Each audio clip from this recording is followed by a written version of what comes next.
Hello, we are back on another episode of the SPL preview, the official SPL preview with me, your host Shasi, on the Silverfox Hustle podcast. Now, before we go on, click on the follow button. We are out everywhere on Spotify, Apple Podcasts, YouTube, and TikTok as well. Now, in the house today, we've got a legend in the house, but he's also the head coach of Tanjong Pagar United FC, Noh Alam Shah. Noh Alam Shah, welcome to the podcast. Hi, nice to be here again, Sasi. I think we met on the podcast for a couple of times already, speaking about coaching, speaking about yourself as well. But today it's the SPL preview for your club. But before that, you just came back from Laos on your Pro Diploma course stint, your second block, I understand? Yeah, the part 2. How was that? It's just been a terrific journey. The part 1 was an introduction to my mentor, and then I really kind of not knowing what to expect in the part 2, but it has been really a fruitful journey. There's a lot of takeaways and knowledge learned, and come back here, heading to the office just now in the morning, implementing it. So it's taking off in the right note. Beautiful. We wish you all the best for the rest of your journey in terms of the Pro Diploma. And we want to talk about the season, this season, the preview, obviously, but we can't talk about it without talking about last season. All right. And these are some of the stats, right? You guys finished 9th, scored 35, conceded a whopping 103 goals. So all in all, you won 3 games, drew 7, and lost 22 games, right? And it is a season to forget, for you, for the previous coaches, the staff, the players, and of course the fans as well. What did you make of last season? I mean, obviously you came halfway, I think, or slightly more. The last part of the season. What was your take on the season? I think first of all I have to correct you there, because it's not a season to forget but to be remembered. So again, that was like I spoke to my staff and colleagues that this has to be hold on towards your coaching journey, towards the whole of your life, because this is the best time to reflect on every mistakes and faults that we have already done. This is the best thing to learn. So again, it was not a very good place to come. I would consider myself stupid to be in that shoes. But again, I know that this is a place where I have the trust of my chairman, my committee, Mr. Raymond, and the committee board. And also I have the perfect person to assist me in Desmond, my GM. And of course, my always trying to grow with a lot of growth mindset, my staff as well. So again, I made the decision to come back, and to them, implementing what I've gone through with Tokyo Verde. And of course, I don't think I done really good enough in the third round. 103 goals is not something that I'm proud about, but at least it's something that I have brought to myself to correct in this season. This has definitely started on a wonderful note, because you when you said it is a season to remember. I think that is a wonderful way to actually look at it, right? To learn from mistakes and to see where it went wrong. And it's a very good seg, because just in your head, off your head right now, what do you think went wrong last season? I think, first of all, I think we are still learning about the recruitment part of the players. I think we are dwelling a little bit too much on emotional state, where we sign players based on emotion rather than the quality. And then, of course, the mentality of players with the change of coaches over time. And I think the biggest problem is, for me, is always not the player, the coach's contribution on how they demand from themselves, so that it can touch on the players to follow. Right. So again, when I come back, it was very, very difficult, because I have to correct the state of mentality rather than the playing style and everything. It took me like 2 months, 3 months, and forcing myself to do things that I'm very uncomfortable. The fitness part, I have to run to make them believe. I have to do fitness training for them to see, and even force my coaches to do the things that are uncomfortable with runnings. But at the end, it works in a way. And when we show them a clear indication of how to play the game according to our way, and then it helps Right. a little bit, and we can see potential in the next season. You said two things that was very interesting to me, right? Number one was the emotion, signing players based on emotion, and the second part was you didn't like the mentality and Yeah. in general, right? What was the emotion part? Is that an example that you can give that signing a player because of emotions, like? Because I always would think about the part where what they're gonna do when Right. when we offload them, and then this kind of things always creep into my mind. Right. But at the end, relationship like this doesn't comes into a positive Right. end, because at the end we are not making them work hard, we are just making them comfortable. So I just give you one example. When Faisal have been with me, Faisal Ruslan have been with me for 4 years. He was the last signing, the last player to be signed, because I felt that when the discussion with him was, Faisal, I think you are comfortable in this area. I feel that another environment would push you further. So I told him to look elsewhere first before making a decision to sign him. Until we have a conversation after that, and then I trust his words that he gonna push. So, and I say, okay, fine. I'm not going to be the Alam Shah that you know before. So I'm gonna be another different person pushing you to another level, if hopefully higher, because that is supposed to be the goal. Yeah. That should be set for myself and the player. So we said, and from there I learned and I learned this in Verdi during the summer Right.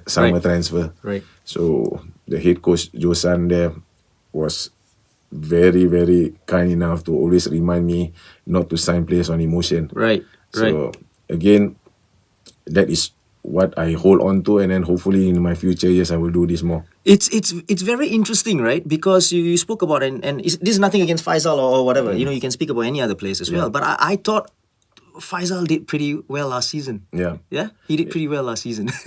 He did pretty well, but again, when we zoom into the mistakes Yeah, that he made, yep. and I always believe he is a quality of the national team player status, but again, there's a little bit Yep. of edge that never push him. So I think he has been in his comfort zone. In here. If he have done better, best for us in your eyes, I think if he has pushed a little bit more, then he Yeah. will be done better. Absolutely, absolutely. Now, there was this, when I'm speaking to you, and it just dawned on me. I remembered an interview that you did, a post-match interview you did last season, right? Yeah. After a game. Yeah. And then I could see the pain, the frustration, right, after the game, and I can't remember which game, but I think you will know. Yeah. And you said, "No, my team was rubbish." Remember that one? Yeah. And then the follow up question was, "What positives could you take out from this?" Right? And you said, "Oh, it's rubbish. What positives can it come out from this?" Yeah. Right? And I remember that. Now, just moving forward, right? What did you think about, especially trying to get a new team together, or trying to get a team together for the coming season? What was in your head? Just everything that's going through your head. What were you trying to solve? Basically, it's a lot of things, I Yeah. know, but just off your head, just a few things. Again, this we have a session on dealing with media Yeah. during our Yes. Pro Diploma Yes, just recently. yes. And they air it. Okay. So they air it actually, and they asked me what was going through your mind. Oh, they Yeah. had that one. Yeah. Wow. Okay. And so basically, okay. So like I said, it is. Yeah, I don't even care about what people say. They can be judgmental towards Right, it. But right. I was on. That is the first game of 11 days. 4 days. 4 games in 11 days. Yeah. Okay. So people don't understand it. That if I never do that, That was the first game of the 4. That was the first Okay, game. We okay. drew with Young Lions Right, 1-1. right. Yeah. And I know my place really well, how they will behave. Okay. And the next one was against Lion City Sailors. And then another few ones is Hougang and then Albirex. Right. If I never portray myself then, I will go into the training ground with comfort in my player's mindset. And we will be screwed against LCS. Right. We will be screwed against Hougang. So, we lost 1-0 to LCS on Maxim penalty Right. against Marcus. Right. And then after that, we played 75 minutes, 10 men with Hougang. Right. And we drew 1-1. Okay. And I think I did the right thing because of these 11 days. We are the only team who played 4 games in 11 days. Right. Okay. Right. So again, I have to say that both teams are rubbish at that day. Okay. Really, it was not been, but I see it as a chance to spur my players' Okay. emotion to make them focus. Right. Okay. And again, when this happened, and then coming to this recruitment phase, right? Yeah. Then I feel that okay, I didn't do much preparation in preparing them for the game. I need strong mentality players to execute the game on a constant match to match basis. So when I evaluate all this, the first is I need to construct a system where that these players are always ready and always working hard towards this goal. So this is the first thing that I put in paper that okay, when I'm signing players, Right. the hard work values must be embedded as a first priority. Yeah. Right. Interesting, right? It's so good, and again, there's so many things to take away from that part, because, like you said, nobody knew what was going Yeah, on, and then you knew your players, yeah. and if you didn't have like gone into your players, I think the next game against LCS would have been gone. We lost 4-1 twice before that game. Right. We lost 6-0 before Right. that game. Right. And then I think we did really, really well. Yep. And when they go into the training session after that game, and immediately they know they have to be switched on. Brilliant. Yeah. Brilliant. Let's talk about this season, Noh Alam Shah. We talk about the players that were kind of retained, right? Yeah. Like, I just read off some names. Sahil, Faisal, Raihan, Fatullah is back, Shadat, Said Akmal, Azim, who had, who played most of the games last season as well, Zenevio Mota, and Matt, the goalkeeper, right? Yep. So what was behind the thinking of keeping this group of players and obviously letting some others go? Yeah. So I think a few players like Yeah. Riza, Omar, Suhairi was let off. I just see them as somebody who's not willing to improve themselves. Yeah. And these players who are retained have done what I expect them to do under a certain direction. I want players. I'm technically, I think it's okay not to have, but the discipline towards executing the play, understanding what is supposed to be done, I think with that you can improve them time to time. Right. And of course, having better players coming to the team will only improve the training intensity. So they will be elevated in a way also. So I believe in them. I hope they understand this and try to push themselves higher, this season. Sometimes I wonder, right, for players, it's kind of like a prerequisite to have that first, right? Yeah. The hard work, the Yeah. one thing to do, and sometimes if you have to say that to them almost every single time, then it's like it's It shouldn't be done that way, Absolutely, absolutely. Yeah. Your new signings, I mean, just talk about a little bit of the local players, right? We've got Zaiful, Yep. Nakiuddin as well, Sharul Sazali, right? They're more or less defensive players, right? Zaiful obviously is a goalkeeper. Yep. Nakiuddin can play at right back, right wing. Yep. Sharul, obviously, right? You're Yep. trying to solidify in that department as well in terms of local players? If you see, then I have met Silva, Yep. and then I signed on Zaiful. People are curious about this, and then after that, I even signed Kenji. Yes. And also Sanitia, who's a very good prospect. Right. So having Zaiful and Man will only push them Yeah. a healthy competition in the training ground.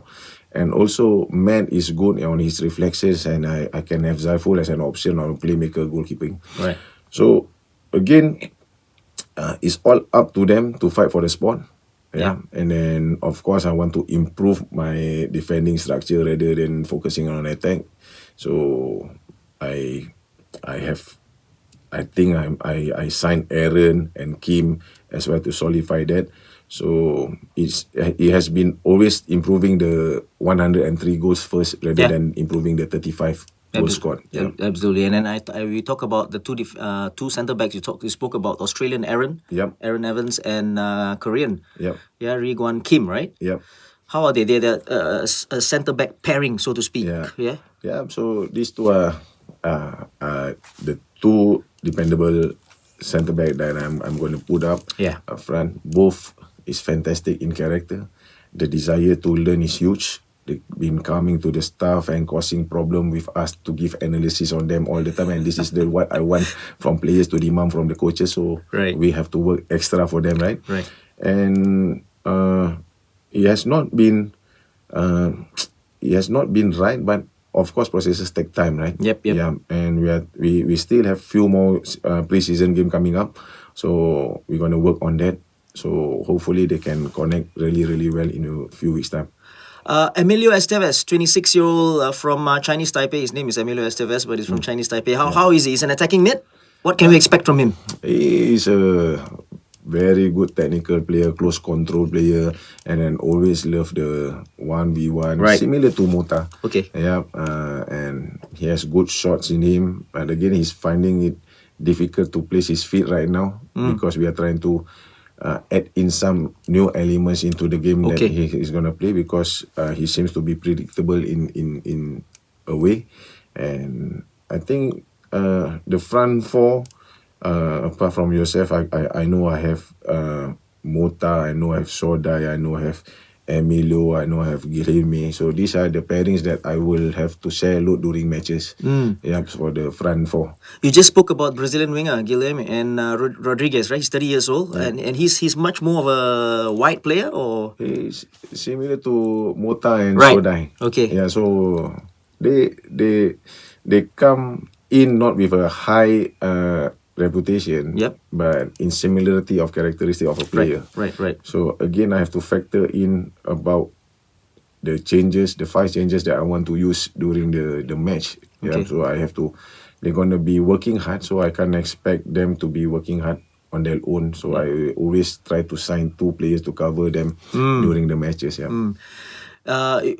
Is that also one of your tactics, to have like maybe 2 Brazilians in a team so that they can get along with each other, that kind of thing? Because we've got another one, right?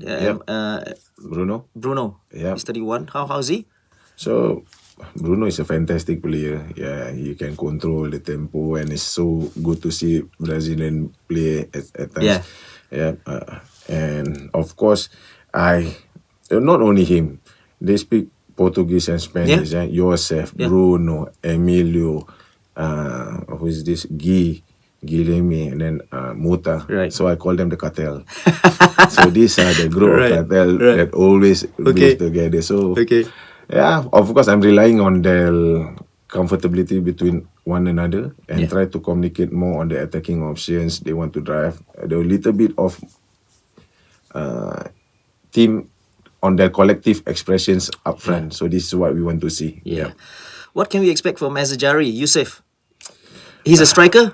He's a striker. Yeah, you can expect him more of a mobile player. Yeah, I think he has gone deep in the past few years. Before he was with Persik Kediri, he was scoring goals and banging goals, and I think I bring him over with a challenge of improving him as well. Trying to build the team, the attacking up front around him.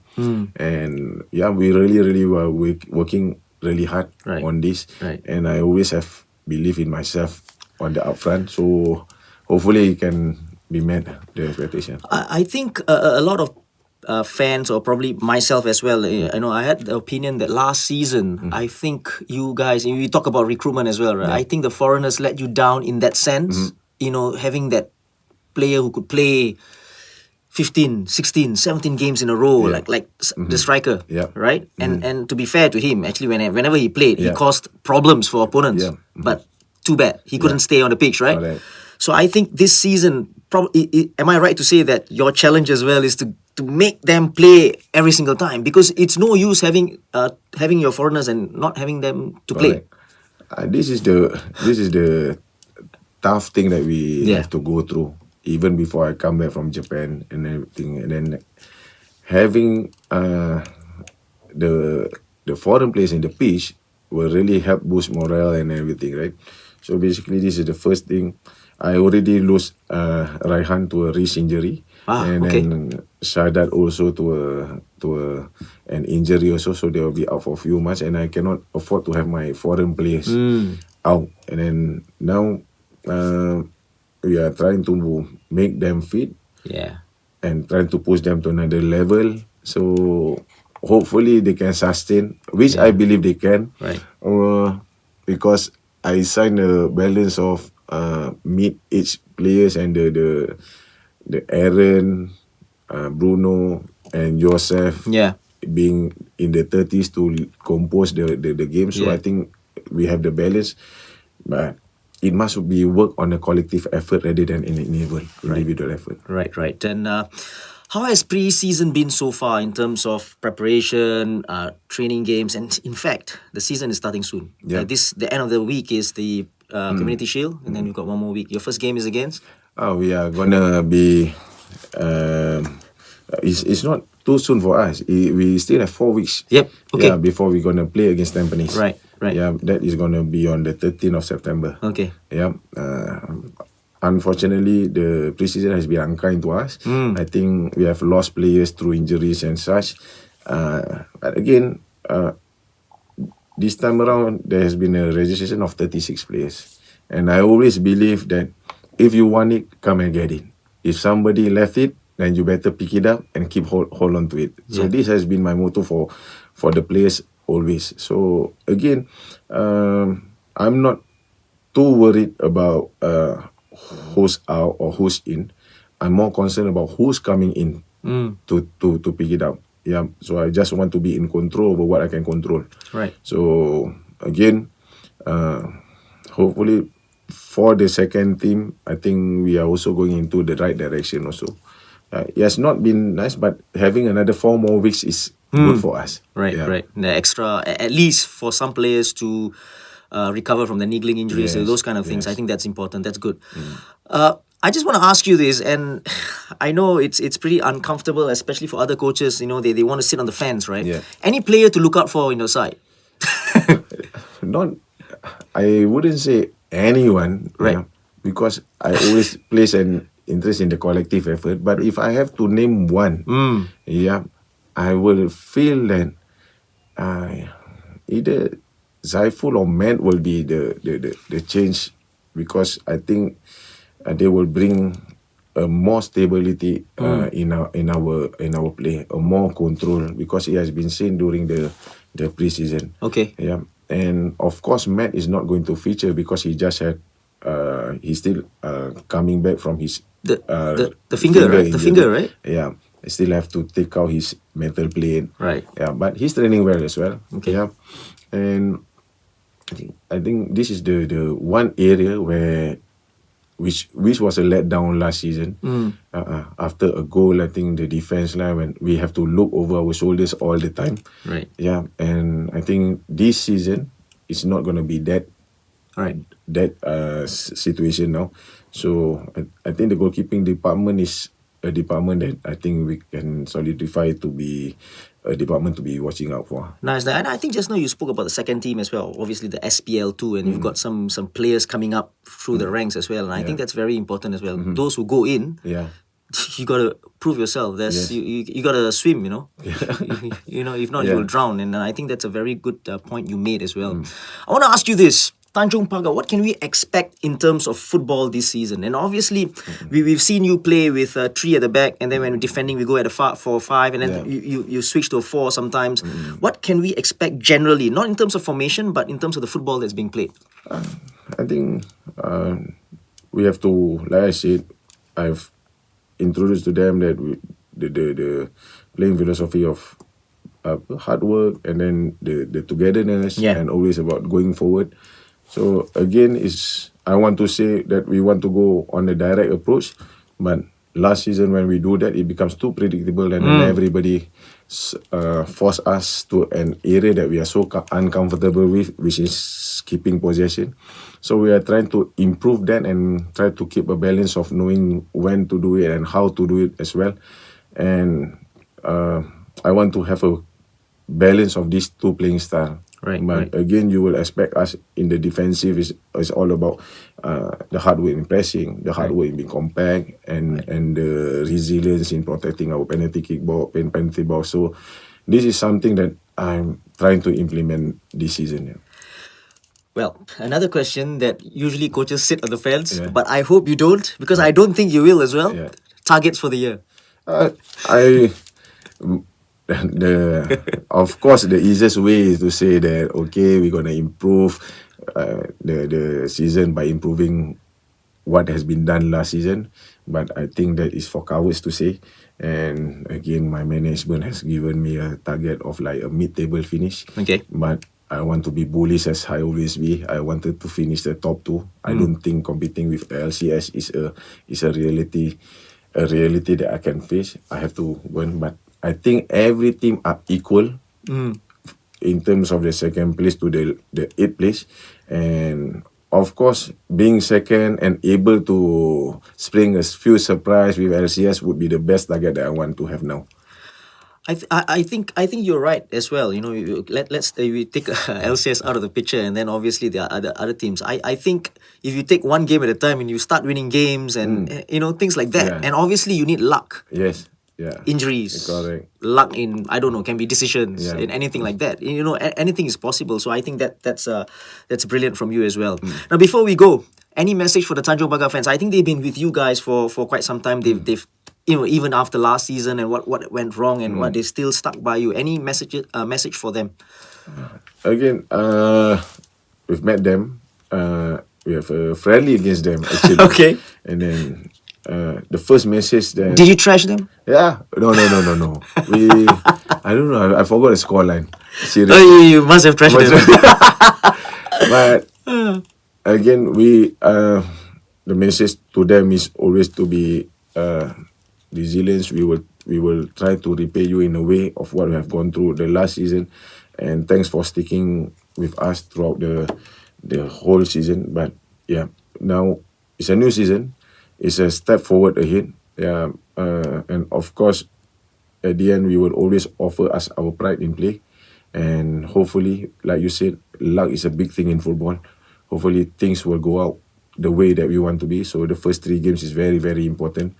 We will be playing for them as well, for the club colors, and hopefully I will achieve the target that I set up to be, which is I think will be the best consolation gift to give them. I say consolation, not the main gift, because over the last few, since we are 2020, we have not achieved anything. So being up there in the top 3 will be the best consolation gift of going forward to a bright future for Tanjong Pagar United Football Club. Well done. And let's not forget, you got a cup as well. Yeah. You know, anything can happen there. Yeah. And I think that's another target to go for as well.